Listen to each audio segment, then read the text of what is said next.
Bienvenidos a Desde Cero. Welcome to Right From the Start.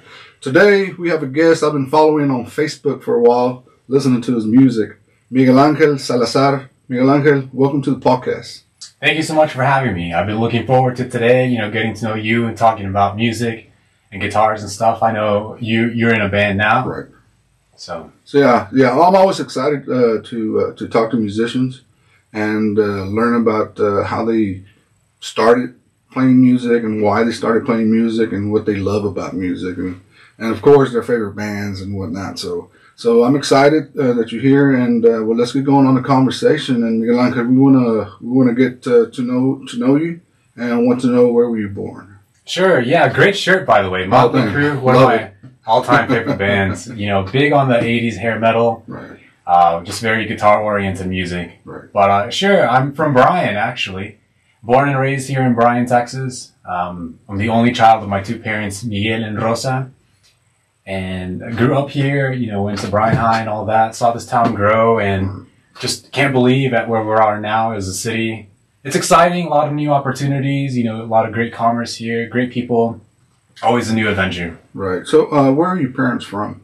They are from a town in Mexico called San Luis Potosí. Okay. And they're from San Luis? They are, yes. Okay. Mm-hmm. Yeah, well, my wife's from San Luis as well. She's from Rio Verde. Oh, that's where my mom is from. Oh, okay. Yeah. They probably know each other. They might, yeah. We'll have to talk about that a little more. So where'd you go to elementary? Let's get to, right from the start. From the beginning, right, sure. That's the settle, right? Yeah. Where'd you go to elementary school? I went to Carver for pre-K. Okay. And then after that, I went to Ben Milam, Anson Jones, Lamar. So as I grew up, the district was trying all kinds of different configurations for the kids. So we were kind of like the experimental, class group, because they had us in like, from 3 to 5th grade, I went to a different school. For middle school, I went to a different school. I went to 2 different elementary schools. So, let's see, I went to Carver, Ben Milam, Anson Jones, Lamar. Then after that, we went to Bryan High. Mm-hmm. Okay. You said you were only child. Yes, sir. What was it like growing up as a young kid, being the only child? It was great. I had a lot of love. It was great. Nobody bothered you. Yeah. It was great. I had a lot of attention and support from my parents. I'm always grateful for that. On the flip side, I spent a lot of time by myself. So I think sometimes only kids, get that stereotype like, oh, they must have been spoiled rotten and stuff. And I think that might be true to a degree, but I always try to kind of keep it fair with my parents. So I try not to bug them too much. Right. Just kind of being mindful and respectful of their time. Right. So, it's just different. And I believe before the podcast we were talking about that you went to school with my nephews, right?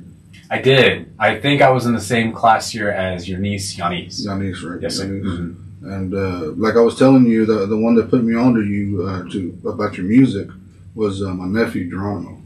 And, he asked me, you need to put this guy on the podcast. He's a good guitarist. Oh, I appreciate it. Right. So I started, listening to you. And, of course, you're pretty good. And we're going to talk about that in a minute. And also, after the podcast, you're going to play a few songs, correct? Yes, sir. I brought some guitars. I brought some tunes, right, ready to rock out. Right. So after the podcast, you guys stay tuned, and we're going to listen to Miguel Angel Salazar play some songs. Well, let's get to the conversation. And when did you start playing guitar? I started playing guitar when I was 13 years old. I was at middle school at the time then at SFA. And so this was, just to age myself a little bit here, this was about the early 2000s. There was a whole rock revival going on, I think some of the earliest people that I saw that influenced me wanting to play was, of course, Stevie Ray, some of the American musicians. But also growing up, I listened to a lot of Latino music, Temerarios and that kind of stuff. Mm-hmm. That was heavy on the guitar too. Right. So I think all my life I've heard that sound. And I always thought it looked cool. I thought it was cool. I loved how it sounds. So I asked my parents to get me a guitar. My first guitar that they bought me was at Hastings. There used to be a Hastings in College Station, and for people not familiar with the name, that was a place you could rent videos, physical media. So a whole another world that we left behind. But besides renting out CDs and music and that kind of stuff, they would sell musical instruments. So my very first guitar was a Samick Strat style guitar with a little mini amp, and so I learned how to play on that. So it was an electric guitar. It was an electric guitar. Okay. I started learning on the electric. Okay. What made you want to learn the guitar? Just the music, honestly. Just the scene that I had wanted to be in. Before I learned to play guitar, I was actually in the school's orchestra, and I played violin for a few years. Mm-hmm. And just being in a group setting where we're all just working together, creating music, that's just such a great feeling. Right. And I think it's true for every musician that does it and is really into it. The feeling of working with others and creating music with others, right. Just the joy that brings you, that doesn't go away, no matter how long you've been doing it. Right. And so I started in orchestra, played the violin for a few years, picked up the guitar, and some of that musical knowledge is transferable as far as like keeping your rhythm, listening for melodies, just developing your ear. Right. And growing up, my parents are really supportive of that. And I also had some great orchestra teachers and through the Bryan school system as well. Okay. Yeah, my son Alan just got out of orchestra. He was there for like 6 years, probably, and he played bass. And as of Friday or Saturday, he bought his first guitar. So he wants to learn guitar. He plays bass as well. Mm-hmm. He grabs my bass. As a matter of fact, my bass stays in this room. Hey, if I'm not gigging. Sounds like it might be more of his bass now. So, I guess we understand what you're saying about it transferring, because, I started playing, drums and then I went to the bass. So it does transfer into other instruments. When you first grabbed the guitar, did it seem difficult? Were you kind of you never shied away from it being hard, because guitar is hard, right? Sure. You never said, I don't think I can learn this. So when I started, I think I started at a good time, because there's this thing called tablature, and so long story short, tabs for short.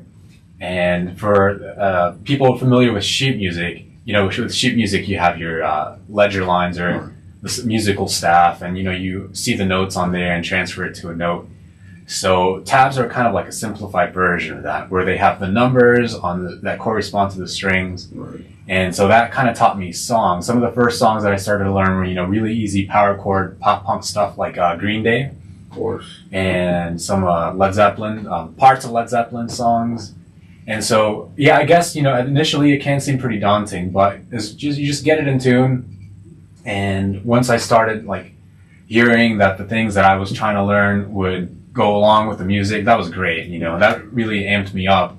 And I was like, I gotta keep going. I gotta just kind of learn more songs and play with others. Right. And what you mean by tabs is it actually shows where to place your fingers. Yes. Correct? That's what you mean by the tabs. Yeah, so it'll say 1, 4, 5s, and in a sequential order on the top string. Right. So you find your thickest string and you play 1, the 1st fret, then you play the 4th fret and the 5th fret and so forth. And that was just a fun way to learn. It made learning the song was really easy. Right. In Mexico, they had a magazine called Guitarra Fácil. Mm-hmm. And they had the same thing with Spanish songs, and that's how I learned how to play a little guitar. I don't play guitars as well as anybody, but at least I know my chords. Yeah, I know chords.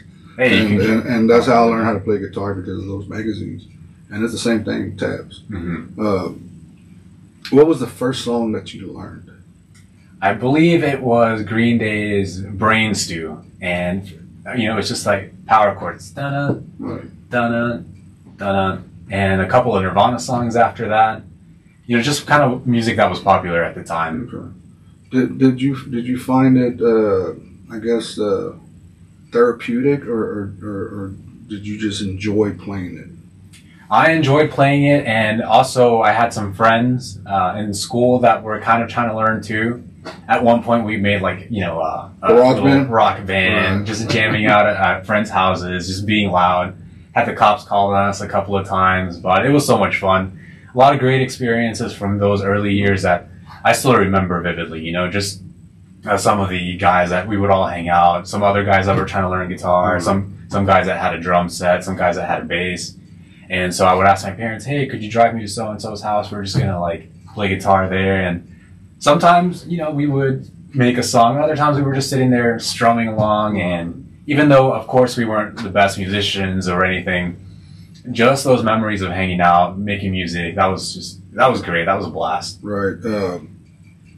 I started playing professionally when I was 13. That means I was getting paid money, right? And I grew up with the older people because those are the people I hung out with. It was after school and practice, and then being on the road and all that musicians and stuff, right? So the sounds that the music kind of kept you away from doing bad stuff and doing things you weren't supposed to, right? It kind of helps you develop friendships and all that. What do you got to say about the music and what it did to your youth? Sure, I completely agree. I think music can be a very positive thing because of the time you're investing in it. It does, you know, kind of keep you on the straight and narrow, so to speak. I encourage anybody that'll listen, like, hey, you know, I'm in that age group where people are starting to have kids or already have, you know, older kids. Put your kids in like guitar, or get them a bass, get them a drum set. I think it's important for kids to have like a reward system, right? So you learn a song, just that feeling that you learned it, you're feeling like you're accomplishing something. It also has such a great social aspect to it because I mean, you don't have to play in front of people, but for the kids that do, and you know, they like being in that kind of setting, there's so many opportunities for them. Right. How many of your friends back then continued playing music? That's a great question. So I would say of that our group, I was in a group of about 5 or 6 friends that all kind of played music one way or another. One ended up becoming a music teacher here in town. One still plays in his spare time. You know, he dedicates a good portion of his time to it. Professionally, I don't know anybody that continued, but you know, as far as like have it being an important part of their life, it stayed with them. It does stay with you.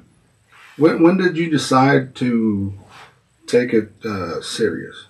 When did you decide I want to learn more? I want to be more advanced in the guitar? Sure, I'd love to say, you know, that all my life since I started, I took it seriously, but I did have a large gap during my college time that I really didn't touch the guitar very much. And so what had happened was, whenever I was in middle school and started out, from middle school to high school, I played all the time. I played as much as I could. You know, I would wake up before school, play a little guitar, come back, play a little guitar. Then I got to college, and you know, it was just different for me, just kind of hanging out, trying to find my social scene there. Was it because you had a lot of work, or was it because you just wanted to be out and be with friends? I wanted to party, you know. I had such a great time. No hiding it, right? Yeah, you know, I mean, why dress it up? But yeah, after I kind of simmered down a little bit, there was this great Instagram handle. It was Norm's Rare Guitars. I don't know if you're familiar. There's a shop out in California, right. And the store manager there, in order to promote the sales of some of the guitars that they had, they would play some of these rock tunes on these vintage guitars, and you know, the whole video would be just a couple seconds or a minute long. And I thought, hey, this is so much fun. This is making me remember all the great times that I had with my music. And they're putting it out there on Instagram, recording themselves, you know, just a small clip. This is something I can do. So that's what drew me back into it. Back in 2017 is when I started taking it real seriously again. So that got me to learning songs, you know, recording them. And that kind of became my reward system for learning something. Like, hey, I got it in one take, or this one's a little harder, but I'm going to work until I get it, you know, all in one shot. And that's kind of what started getting me back into it. Did you still have your old guitars, or did you get it? I had 2 of my guitars that I had from when I was in my teenage years, so I was glad I had held on to those. One was a dear gift my mom gave me. Another one was something I bought with some scholarship money. Right. And so I had those 2 guitars stashed away, brought them out of retirement, and you know, just started playing them all over again. Right. And did you always play the style of music that you're playing now, which is, I would say, rock songs? What else would you call you? You play a little jazz as well, don't you? I do. I kind of I would say I play surf rock. You know, that's kind of tends to what I'm drawn into for my live show today. Mm. And I love rock music of all kinds. I also like a little bit of jazz, but I mostly grew up playing the blues. Right. And the blues is something that, you know, if you're into like rock music and you're starting to learn and you're interested in guitar, it's something I would learn, even if you don't feel like that's your preferred genre. There's a lot of techniques and styles in blues guitar that are transferable to so many things. Who was your influence in that style? Was it Stevie Ray? Stevie Ray, of course. And then, you know, just picking up on his influences. Let's see, I love Albert King, great blues guitar player. You know, Albert Collins, some of the Lynyrd Skynyrd guys, Jimi Hendrix, of course. Santana, love Santana's music. I don't know if you've heard that song, Europa. From Santana? Yeah, great song. I recommend it. Probably have. I just don't know the name. Yeah, and you know, even things like Oye Como Va and that kind of stuff, great music. Okay. So just hearing those like singing guitar tones, that's kind of what I tried to mimic. And also Guns N' Roses. I was a huge Guns N' Roses fan growing up. So like hard rock, you know, classics, oldies. Well, see, that was my era.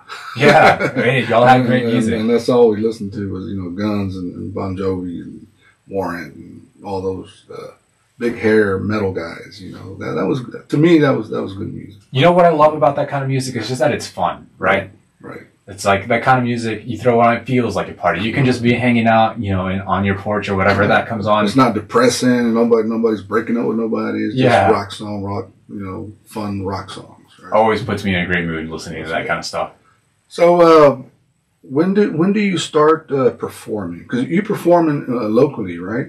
Or do you perform out of town as well? Yes. So I kind of started picking that up. I used to be in a cover band with my wife during my college years. You know, we played for a little bit. And so that was a lot of fun playing in front of others. I had played in an orchestra setting as well. So I've always liked to play for people. But one of the difficult things about wanting to play live music, and especially here in Bryan College Station, is the lack of music scene. Or as far as I can tell, there's not a lot of musicians that hang around together. And it's so difficult putting a group, I think in any genre, having to depend on somebody to show up and learn their songs. So what I ended up settling on is I will learn some songs and then find the arrangements that kind of mimic the vocal melodies and then play over backing tracks. Mm-hmm. What do you think needs to happen for there to be a more bigger music scene here? That's a great question. I think part of it is just having a space where, you know, hey, if I show up there, I'll probably run into somebody I know. I know a couple of times the idea has been kicked around to have like a jam spot, you know, every certain day of the month.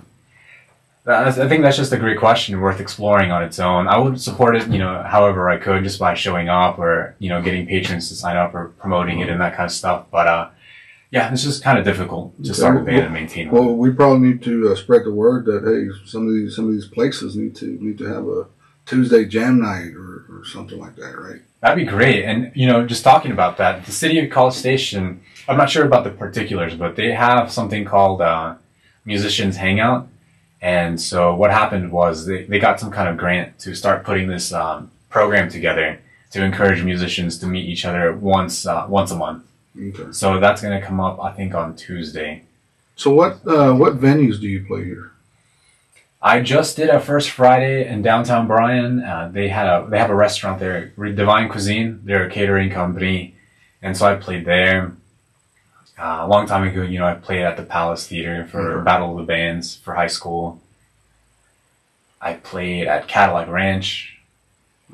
Just a couple of other places. Are you available for events? I am, for hire? yes. Mm-hmm. Where can they contact you? The best place to contact me is either through my Facebook page or Instagram page or my email, miguelmakesmusic1@gmail.com. And you can find me either on Facebook or on Instagram as Miguel Makes Music. Miguel Makes Music. All right. Yes, sir. So tell me about the guitars that you brought. Sure, I have a few. I brought How many do you have in total? a lot. No, too many, but you know, it's just something you pick them up, and I just like how they look. Right. I feel like they're kind of like art pieces, you know. Right. Yeah. Well, let me see the first one. Is that a Gibson? Sure. My favorite thing about guitars is that they kind of have stories. Right. This one I picked up from an airline pilot. Okay. Who just didn't want the guitar anymore, and you can tell he didn't have time to play a lot because when I got it, the frets were in great shape. Like you could tell he barely played the thing. And so this is my Les Paul. You know, like I said, I love Slash, love that kind of Slash Guns N' Roses guitar tone, and so I always wanted a Les Paul. And so this one is nice. I like the flame maple figuring. Right. That's part of kind of what I was talking about. That they're kind of like art pieces. You know, some of these are just nice to look at. Right. I like the back on there. Kind of heavy. You know, has a great sound. Very easy to play. Was that your favorite? No, this one, my favorite I have here on the table. Okay. I can show that one to you guys next. Yeah, but that is a nice guitar. Thank you. I appreciate that. Les Pauls, I like Les Paul.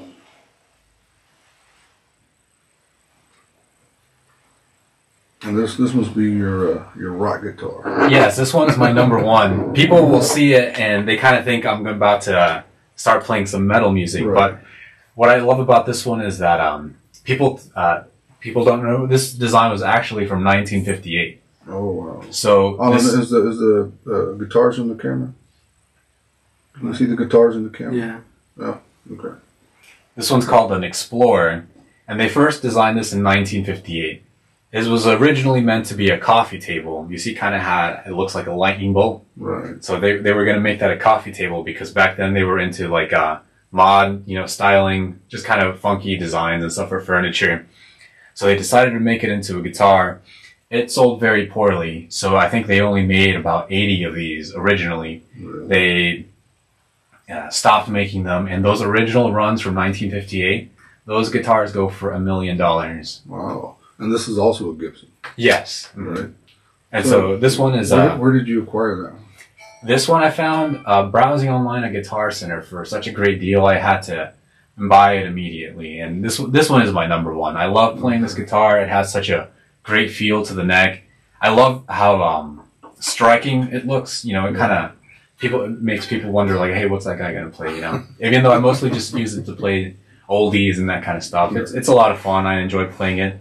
I love the way it looks, and it sounds great, too. Yeah, that is a beautiful guitar. Thank you. And you brought a third one? I did. This next one is a more traditional looking guitar.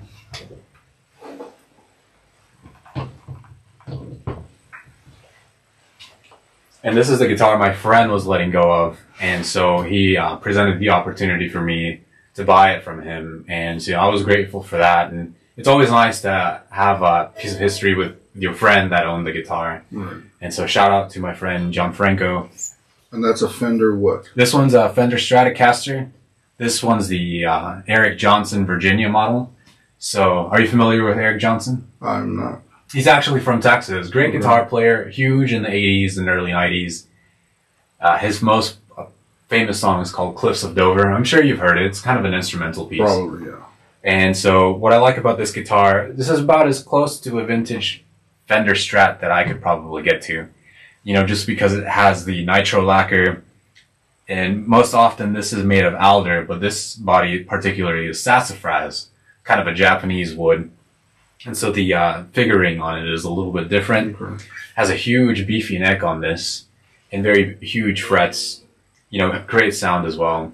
And it's funny because as I was adjusting it, these vintage style guitars, usually the new ones will have the adjustment truss rod nut here. You know, that way you can adjust how the guitar plays. Well, on these older style instruments, they have it down here. So I had to take the guitar apart so I could gain access to this little screw down here. So as I took the guitar apart, I noticed my name was stamped in the neck pocket. So somebody named Miguel was working on this guitar to assemble it from the Fender factory. And I thought, hey, you know, this guitar was meant to be mine. So I thought that was really cool. Wow. That was a fun surprise. Yeah, that's a cool story. Mm-hmm. Do you collect guitars, or do you also deal guitars? Do you buy and sell, or once you get them, they're yours? A little bit of both. There's a couple of opportunities sometimes. Sometimes you have fans of a certain player, particularly signature guitars, you can buy and flip. I've done that once, just to see if it's possible. Mm-hmm. And, the time investment it takes to do that, kind of outweighs the effort you put into it. So I wouldn't really consider myself that ideal guitars. I just own a few, So. Right. What's your favorite thing about playing guitars? Gosh, it's hard to pinpoint a single thing. There's so many things that I like about it. I like how it feels in the hands. I like looking at the guitars. I love how they sound. I love being able to connect with others through music. One of my favorite things that will happen is when I'm playing in front of people, somebody will come up to me that they recognize the song. It's like, hey, I love that song. That song reminds me of this time I was in my car, just having a great time. I just started to learn how to drive. I hear stories like that every now and then. That's a great part of playing guitar. Right. Do you do covers, or have you written your own songs as well? I mostly do covers. Or I'll improvise. I love improvising. So I'll find either tracks, or I'll play with people and I'll tell them, hey, play a chord progression. Let's see what comes out of that. What I love about improvising is that it's just so in the moment, Right. So you never know what can come out. You'll be in a song, say a cover, and then you'll jump into a solo.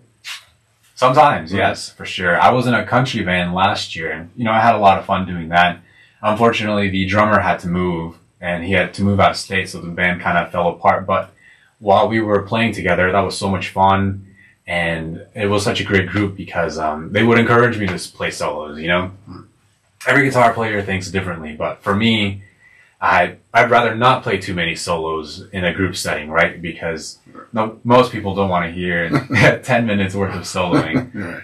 And so, but they would be like, oh, just go off. And so I would, it was a lot of fun.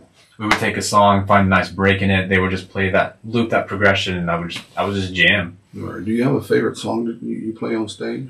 Or when you perform? When I was playing with that band, we would play a cover of Johnny Be Good. That was a really fun cover to play. Everybody knows that opening intro, whether you've heard the song or you've seen Back to the Future or, in any other way you might know the song. That was such a great intro. That opening riff is like iconic. Right. Favorite band? That's tough. I think I have had a favorite band for different eras growing up. When I was a teenager and started to love Nirvana. Just love that attitude that they had. They had such a great sound. It was just a vibe for me growing up. And as I got a little older and I liked to party a little more, I loved Guns N' Roses. Just a great rock sound. Mm-hmm.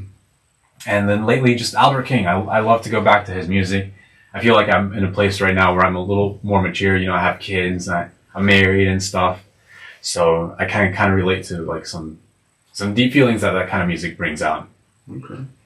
What is your goal as a guitar player? One thing I love about playing guitar is that because I do it as a passion, I don't have any pressure, right? So while my goal is to just play in front of people as much as possible, I don't feel that negative feeling sometimes you get where you feel like you're not meeting your goals, Mm-hmm. So I'm by day as my trade, I'm a wedding photographer. So just to kind of give a contrast for that I have goals I gotta meet because that's how I pay my bills. That's how I pay my mortgage. That's how I feed my kids. So I have to do that. Right. Let's get into that a little bit. You're also a photographer. Yes. Right. How did you get into photography? Photography. That's a skill itself, right? Yes, sir. I was in college at the time, and I had an opportunity to assist another local photographer. So they brought me on. I learned kind of the trade through them. And then afterwards, I decided to just get my own camera and just kind of start taking events on my own. Okay. And it's cool because the skills kind of overlap, right? So as a photographer, you got to be a great people person. You got to talk to a lot of people. And so with this, also, you can't be too shy, right? Or you're never going to get gigs, or you got to express yourself a little bit. And you got to be up there and being comfortable with people paying attention to you. Is photography for you just a job, or do you also like doing photography? I love it. I love it. It's but it's like what I mentioned before. Like when you do it professionally, you're you become responsible for it. You have that level where there's pressure to do it. Whereas with guitar, I could say, oh, hey, maybe I'll learn a song this week. And if I don't, that's okay because I had other things come up. Right. What is your favorite movie that has a soundtrack? Oh, that's a great question. I know earlier we were talking about Pulp Fiction. Pulp Fiction, my #1 movie. Yes, sir. And it's such a great movie. And actually, I think that would probably be one of my formative movies that I could probably talk about because that has such a great soundtrack. Right. What Tarantino tends to do is he'll find classic songs that kind of like slip through the cracks or things that, you know, people might have heard back in the day and they kind of forgot about, and he'll bring them back. And a lot of them are kind of like surf rock, like... Right. You know, Pulp Fiction has Surf Rider. I think he had Miserloo in one of them. And I love hearing that kind of guitar music.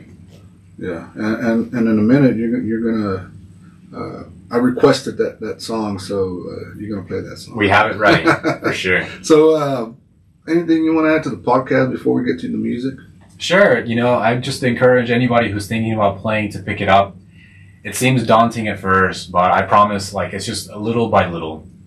And people will sometimes get mixed up thinking they got to learn the theory and they got to learn the notes and they got to learn the chords. And my thing is just learn the songs. Find some easy songs you like. If you like Taylor Swift, great. You know, if you like cumbia music, whatever, like that has great guitar in it too. Don't pigeonhole yourself saying, I got to learn this in this type of way. Just once you start learning the songs, that enables you to kind of keep pushing yourself. And when you feel like you learn a song, it's just such a great feeling. Right. And it's more fun to do. It's way more fun to learn songs. You're learning actual songs. You're not into theory and all that crazy stuff because it could get overwhelming. Exactly. The guitar gets overwhelming because I've tried to learn the guitar, but I was like, I play bass. Yeah. It's a lot easier. Bass, you know, holds it down. People don't realize sometimes that like you need a great bass player, and a great bass player, like that's the foundation of the band. Right. Not only does it hold the rhythm together, but you know they kind of have you add a little flavor with your fills and that kind of stuff too. Right. So, Oh yeah. And any shout outs you want to send out before we go to the music? Sure, you know, just my family, my wife, my kids, my parents, my mother-in-law, all great people. We had a great support system coming up, and even now.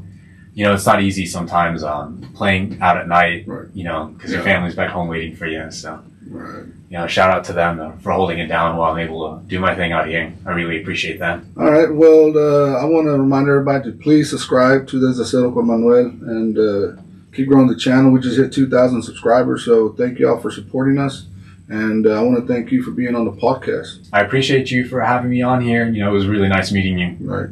And let's get to some music. Let's do it. All right. Well, thank y'all for watching. And here's Miguel Angel Salazar with some music.